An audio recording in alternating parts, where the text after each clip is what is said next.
ജയിച്ചലോ ക്രിസ്ത്യ നാമത്തിലെ എല്ലാ പ്രിയപ്പെട്ടവരും ക്രിസ്ത്യ വന്ദനം. കഴിഞ്ഞ ദിവസങ്ങളിലൊക്കെ നമ്മൾ തിരുവചനം പഠിച്ചുകൊണ്ടിരിക്കുകയായിരുന്നല്ലോ.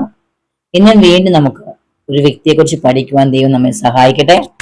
ഇസ്രായേലിനെ രക്ഷിക്കാത്ത സ്ത്രീ എന്നാണ് ഒരു വ്യക്തിയെക്കുറിച്ചാണ്, ഒരു സ്ത്രീയെക്കുറിച്ചാണ് നമുക്കിന്ന് പഠിക്കുവാനുള്ളത്.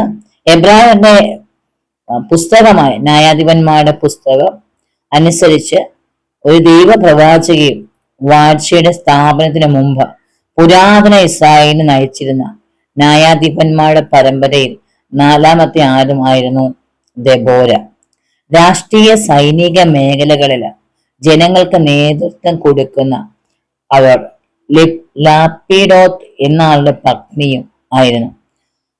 ഈ ദെബോര ജീവിച്ചിരുന്നത് BC 12-ാം നൂറ്റാണ്ടിലായിരിക്കാമെന്ന് ചരിത്രകാരന്മാർ പറഞ്ഞു. അന്ന് ക്രിസ്തുവിന് മുമ്പ് ഉള്ള കാലഘട്ടം.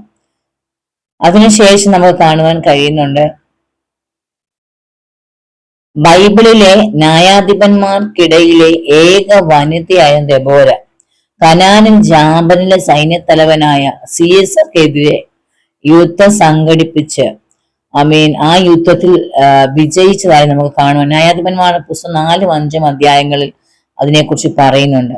ന്യായാധിപന്മാരുടെ പുസ്തകം 4-ാം അധ്യായത്തിലെ ദെബോരയുടെ ഗീതത്തെക്കുറിച്ച് നമുക്ക് വായിക്കുവാൻ കഴിയും. ഇത് യുദ്ധം നടന്ന ഏറെ വൈകാതെ BC 12-ാം നൂറ്റാണ്ടിലാണ് ഇത് എഴുതിയെന്ന് പറയുന്നുണ്ട്. പുരാതന യുദ്ധ പശ്ചാത്തലത്തിലെ സ്ത്രീ ചിത്രീകരണത്തിന്റെ ഏറ്റവും പുരാതനമായ മാതൃകയിൽ ഒന്നാണിത്. എന്താണ് ഈ ദെബോരയുടെ യുദ്ധം, ദെബോരയുടെ ഭരണം എന്നുള്ളത്?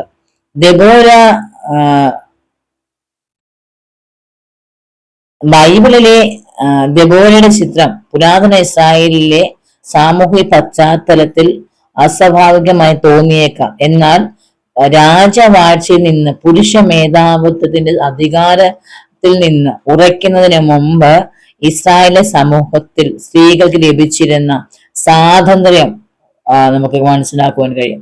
നമുക്കറിയാം, രാജവാഴ്ച ഇല്ലാതിരുന്ന സമയത്താണ് ന്യായാധിപന്മാര് ന്യായപാലനം ചെയ്യുന്നത്.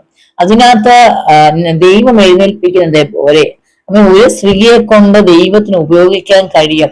സ്ത്രീകളും പുരുഷന്മാരും ദൈവസനെ തുല്യരാണെന്നും പുരുഷന് മാത്രമല്ല മേധാവിത്വം ചെയ്യുവാൻ കഴിയുന്നത് സ്ത്രീയെ കൊണ്ടും ദൈവത്തിന് പ്രവർത്തിക്കാൻ കഴിയുമെന്നും എന്ന നിലകളില് ദെബോരയുടെ ജീവിതത്തിലൂടെ ദൈവം തെളിയിക്കുവാൻ ഇടയായിത്തീർന്നു.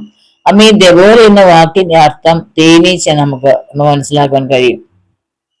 അതിനെക്കുറിച്ച് നമ്മൾ കൂടുതലായിട്ട് പഠിക്കുകയാണെങ്കിൽ അതുപോലെ നമ്മൾ കാണുവാൻ കഴിയുന്ന ഒരു കാര്യം, ബൈബിളിൽ ന്യായാധിപന്മാർ എന്ന പുസ്തകത്തിൽ ദെബോര എന്ന സ്ത്രീ നമുക്ക് കാണുവാൻ കഴിയും. ക്രിസ്തുവിന് ഏകദേശം 13 ശതാബ്ദം മുമ്പ് ജീവിച്ചിരുന്ന ദൈവത്താൽ തിരഞ്ഞെടുക്കപ്പെട്ട ഒരു സ്ത്രീയാണ് ദെബോര. യഹൂദ ചരിത്രം അനുസരിച്ച് ദൈവത്തിന്റെ ആലയത്തിലെ വിളക്കുകൾ തിരി ഉണ്ടാക്കുന്ന ജോലി ചെയ്യുകയും അതോടൊപ്പം ന്യായപാലന കർത്താവുമായിരുന്നു ദെബോര. അനേക പ്രശ്നങ്ങൾക്ക് വേണ്ടി ദെബോര എന്ത് ചെയ്തു? പ്രവർത്തിച്ചു. അനേക പ്രശ്നങ്ങളെ തരണം ചെയ്ത് അതിന് തീർപ്പ് കൽപ്പിക്കുവാൻ ഇടയായിത്തീർന്നു. ഈ ദെബോരയുടെ ഉപദേശം എന്ന് പറഞ്ഞു കഴിഞ്ഞാൽ മനുഷ്യന് നീതി കൊടുക്കുന്ന ഉപദേശമായിരുന്നു. അവരെ സമാധാനത്തിൽ കൊണ്ടുപോകുന്ന ഉപദേശമായിരുന്നു. ദേവാലയത്തിൽ പ്രകാശം നൽകിയതിനോടൊപ്പം പലരുടെ ഹൃദയത്തിന് പ്രകാശം നൽകുവാൻ ദെബോരയെ ദൈവം ഇടയാക്കി. ദെബോര ഒരു പ്രവാചകയായിരുന്നു എന്ന് നമുക്ക് ന്യായാധിപന്മാരുടെ പുസ്തകം 4-ാം അധ്യായത്തിൽ കാണുവാൻ കഴിയും. പ്രവാചക എന്ന പദത്തിന് എബ്രായ ഭാഷ 2 അർത്ഥങ്ങളാണ് ഉള്ളത്. ഒന്ന് ദൈവേഷ്ടം ജനങ്ങളെ അറിയിക്കുവാൻ വേണ്ടിയും ദൈവത്താൽ തിരഞ്ഞെടുക്കപ്പെട്ട ഒരു സ്ത്രീയെ പ്രവാചക എന്ന് പറയുന്നു. ശത്രു രാജാക്കന്മാരുടെ പീഡനം മൂലം ഇസ്രായേൽ ജനത്തിന് പെരുവഴിയിൽ കൂടി നടക്കുവാൻ അസാധ്യമായിരുന്നു. ഇസ്രായേൽ ജനത്തിന്റെ സ്ഥിതി വളരെ വഷളായിക്കൊണ്ടിരുന്നു. അങ്ങനെ ഇരുന്നപ്പോൾ കനാൻ രാജാവായി യാബീത്തിന്റെയും അവന്റെ സേനാധിപതിയായ സീസരുടെ ഇരുമ്പ് മുഖത്തിന് കീഴ് 20 സംവത്സരം അമർന്ന് ഞെരുങ്ങിയ ഇസ്രായേൽ എന്ത് ചെയ്ത് ഭാരപ്പെട്ടു. എന്നാൽ ദൈവം ഇസ്രായേലിന്റെ മാതാവായി ദെബോരയെ ഉയർത്തി നല്ലൊരു ന്യായാധിപതിയാക്കി തീർത്തു. നോക്കുക, ഇവിടെ ദെബോരയെ കുറിച്ച് പറയുകയാണ്, അവൾ എന്ത് ചെയ്യാം? ഇസ്രായേലിന്റെ മാതാവാണെന്ന്. സ്തോത്രം. ഇസ്രായേലിന്റെ മാതാവായി ദൈവം ഉയർത്തിക്കൊണ്ടുവന്നു. നോക്ക്, മനുഷ്യനല്ല, ദൈവത്തിന് വേണ്ടി നിന്ന ഒരു സ്ത്രീയെ ദൈവം എന്ത് ചെയ്തു? ഉയർത്തിക്കൊണ്ടുവന്നു. എന്നിട്ട് ദൈവം തന്നെ അവളോട് അവളുടെ കാര്യം പറയുകയാണ്, അവളെ ഒരു സാക്ഷ്യം പറയുക, അവൾ ന്യായാധിപതിയായിത്തീർന്നു. അവളെ ദൈവത്തിലുള്ള വിശ്വാസവും ആശ്രയമാണ് അവളെ എന്ത് ചെയ്യുക, ധീരയാ. അവള് ദൈവത്തിന്റെ സന്നദ്ധിയിൽ അവൻ ഒരു കാര്യം അവിടെ ചെയ്ത് ന്യായപാലനത്തിന് കൊണ്ടുവരുമ്പോൾ അവൾ ദൈവത്തോട് ആലോചന ചോദിച്ച് അതും പ്രകാരം അവൾ എന്ത് ചെയ്തു, ദൈവിക ആശ്രയത്തിലാണ് അവള് മുന്നോട്ട് പോയി. അതുകൊണ്ട് എന്ത് ചെയ്യുക, അവളെ ധീരയാക്കി മാറ്റി. ഒരു യോദ്ധാവ് എന്നുള്ള സ്ഥാനത്തെക്കാളും ഇസ്രായേലിനെ ശത്രുക്കളിൽ നിന്ന് രക്ഷിക്കുന്നതിന് ഇറങ്ങി തിരിച്ച ഒരു വനിതയായി, ധീര വനിതയായി മാറി. നമുക്കറിയാം മാതാവ് എന്ന് പറഞ്ഞാൽ എന്ത് ചെയ്യാ, തന്റെ മക്കളോട് അല്ലെ തന്റെ മുമ്പിലുള്ള ജനത്തോട് അനുകമ്പയും സ്നേഹം ഉണ്ടായിരിക്കണം. ഒരു അനുകമ്പയും സ്നേഹം, ഒരു വാത്സല്യം അവരോട് ഉണ്ടായിരിക്കണം. ആ ജനത്തോട് ദൈവത്തിനും ദെബോരയിലൂടെ ഒരു വാത്സല്യം ഉണ്ടാക്കി. എന്നിട്ട് പറയുകയാണ്, ദെബോരനെ പാട്ട് പാടുന്നത് നമുക്ക് കാണുവാൻ. ദെബോരയായ ഞാൻ എഴുന്നേൽക്കും വരെയും ഇസ്രായേലിന്റെ മാതാവ് എഴുന്നേൽക്കും വരെയെന്ന്. ഇവിടെ പറയുകയാണ്, ദെബോരയെ ഞാൻ എഴുന്നേൽക്കും, ഇസ്രായേലിന്റെ മാതാവായി എഴുന്നേൽക്കും എന്ന പാട്ട് അവൾ പാടുന്നത് നമുക്ക് കാണുവാൻ കഴിയും. യഹോവ ഇന്ന് സീസരം നിന്റെ കയ്യിൽ ഏൽപ്പിച്ചിരിക്കുന്നു എന്ന്, യഹോവ നിനക്ക് മുമ്പായി പുറപ്പെട്ടിരിക്കുന്നു എന്ന് ദെബോരയുടെ വാക്കുകൾ നിമിത്തം ധൈര്യം. ഒരു സ്ത്രീ പുരുഷനെ എന്ത് ചെയ്യുക, ധൈര്യം കൊടുക്കുകയാണ്. ഇവിടെ നേരെ തിരിച്ചാണല്ലേ. സ്ത്രീകളുടെ വാക്കുകൾ പലപ്പോഴും പുരുഷന്മാർ കേൾക്കുകയില്ല. ശുശ്രൂഷകന്മാരായാലും ദൈവാലോചന പറഞ്ഞാലും മൈൻഡ് ചെയ്യാത്ത, അതിനെ പുറകോട്ട് കൂട്ടിക്കളയുന്ന അനേക ആൾക്കാരുള്ളപ്പോ ദൈവവചനത്തിൽ പറയുകയാണ്, ഒരു സ്ത്രീയുടെ ദൈവം തന്നെ തെരഞ്ഞെടുത്തുന്ന ബോധ്യമുള്ളവളെ ബാരാക്ക് അത് വിശ്വസിച്ചുകൊണ്ട് അവള് കൊടുത്ത ധൈര്യത്തിനൊത്തവണ്ണം ശത്രുവിനെ നേരിട്ട് അല്പവിശ്വാസം കൊണ്ടും അധിക വിശ്വാസം കൊണ്ടും യഹോവ നമ്മുടെ കൂടെ ഉണ്ട് എന്ന് പറഞ്ഞ് മറ്റുള്ളവരെ എന്ത് ചെയ്യുക, ബലപ്പെടുത്തിയിട്ട് ഹല്ലേലൂയ അവരെ യുദ്ധത്തിനായി പുറപ്പെട്ട് നമുക്ക് കാണുവാൻ കഴിയും. ഇസ്രായേലിനെ കനാന്യരെ സംഹരിച്ച് ഇസ്രായേലിന്റെ വിടുതൽ ലഭിച്ച ശേഷം ദെബോരയും ബാരാക്കും ചേർന്ന് പാട്ടുപാടി ദൈവത്തെ സ്തുതിക്കുന്നത് കാണുവാൻ കഴിയും. ദെബോര ഒരു ഗായിക കൂടിയായിരുന്നു, നമുക്ക് അതിനകത്ത് മനസ്സിലാക്കാം. അപ്പൊ നോക്കുക, ദെബോര എന്ന് പറയുന്ന സ്ത്രീയെ, കഴിവില്ലെന്ന് പറയുന്ന സ്ത്രീയെ, പക്ഷെ ദൈവത്തിന്റെ കരങ്ങളിൽ അവളെ ഏൽപ്പിച്ചു കൊടുത്തപ്പോ ദൈവം അവളെ കഴിവുള്ളവളാക്കൊണ്ടു. ഒരു പക്ഷെ നമ്മുടെ മുമ്പിലൊക്കെ പലരും നമ്മളെ കഴിവില്ലാത്തവരായി, നമ്മളെ പലപ്പോഴും നമ്മളെ കൊള്ളാത്തവരുമായി ചിത്രീകരിക്കുമ്പോൾ ദൈവസ്ഥാനം നിന്ന ദൈവത്തിന്റെ ഹിതത്തിന് വേണ്ടി നമ്മൾ സമർപ്പിച്ചു കൊടുക്കുകയാണെങ്കിൽ ദൈവത്തിന്റെ പ്രവൃത്തി നമ്മുടെ ജീവിതത്തിൽ വെളിപ്പെടുവാൻ ഇടയായിത്തീരും.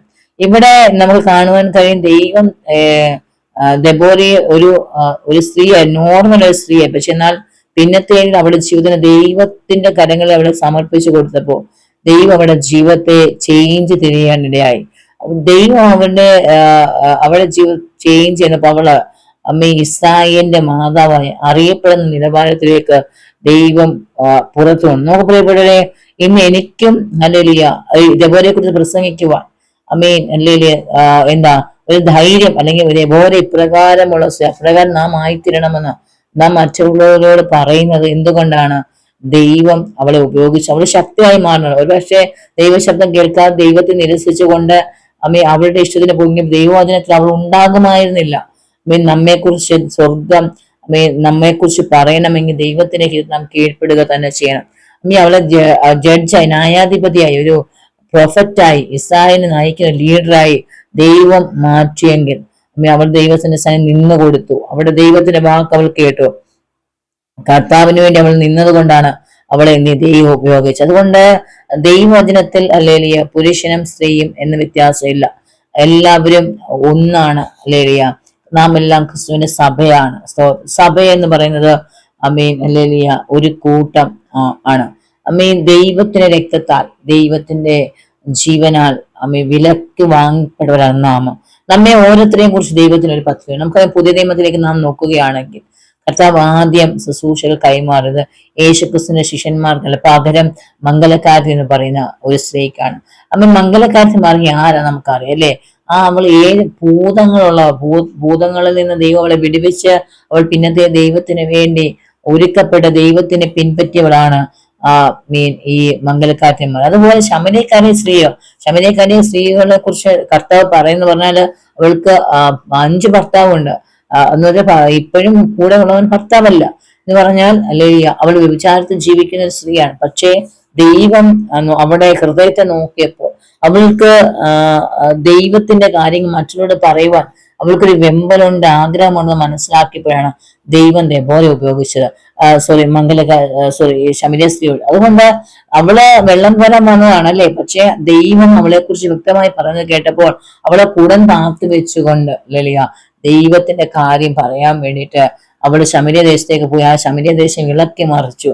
എന്നെ കുറിച്ച് പറഞ്ഞൊരു പ്രവാചകനെ ഞാൻ കണ്ടു എന്ന് പറഞ്ഞ അതൊരു സുവിശേഷ വേലയുടെ ഭാഗമാണ്.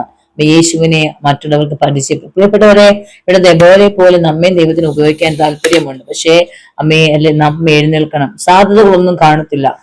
ഒരു സാധ്യതകളുമില്ല, ഒരു ദൈവശബ്ദം ഇല്ലാത്ത സമയത്താണ് ദൈവത്തിന്റെ ശബ്ദത്തിന് വേണ്ടി ദെബോര എഴുന്നേൽക്കുന്നത്. പ്രകാരം ദൈവം നമ്മെ എഴുന്നേൽപ്പിക്കാൻ ഇടയാകും. അനേകർക്ക് ആശ്വാസമായി, അനേകർക്ക് മാതാവായി മാറുവാൻ, അനേകർക്ക് ഒരു സഹോദരിയായി, അല്ലെങ്കിൽ നമ്മുടെ കുടുംബങ്ങൾക്ക് ഒരു അടിത്തറയായി മാറുവാൻ ദൈവം നമ്മെക്കുറിച്ചും ആഗ്രഹിക്കുന്നു. നിങ്ങൾക്ക് അപ്രകാരം ദൈവത്തിന് വേണ്ടി പ്രയോജനപ്പെടാൻ തയ്യാറാണോ? കർത്താവ് ദെബോരയെ ഉപയോഗിച്ചതുപോലെ നിങ്ങളെ ഉപയോഗിക്കാം. അസാധ്യമെന്ന് പറയുന്ന മേഖലകൾ ദൈവം സാധ്യമാക്കി മാറ്റും. മുമ്പേ രാജ്യം നീതി അന്വേഷിക്കാൻ ദൈവത്തിന്റെ വചനം പറഞ്ഞു. അപ്രകാരം നിങ്ങൾ ചെയ്യുമെങ്കിൽ നിങ്ങളുടെ സ്ഥിതിഗതികൾക്ക് ദൈവം വ്യത്യാസമെന്നും അന്നത്തെ പോലെ അറിയപ്പെടുന്ന ഒരു സ്ത്രീ, ഒരു വ്യക്തിയാക്കി ദൈവം നിങ്ങളെ മാറ്റും.